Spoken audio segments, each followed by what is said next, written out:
Bağlam yapma beni, gitme. Sensiz bolmaya, sensiz bolmaya. Yatla bol günleri, gitme ya.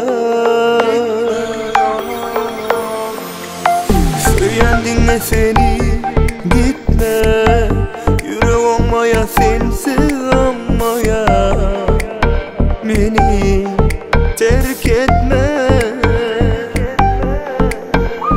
Sen gelmen yanıma, can ol canıma. Yatla sevgisizlerimi, sevgisiz koyma beni. Söyleyen seni, söyleyen seni. Sen girdin anıma, sen koyma darına. Gel kıskanma gözlerimi, salsana yüreğime beni. Yatla beni, sen yatla beni.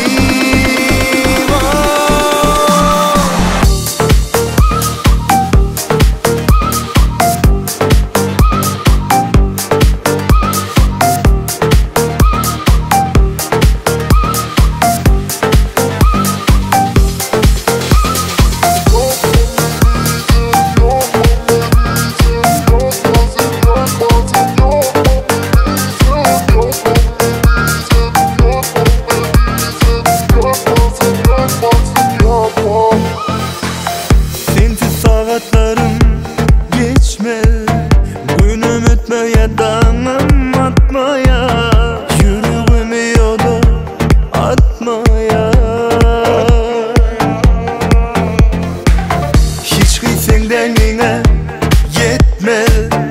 Yerim tutmaya, yerim tutmaya. Menden gitme ya.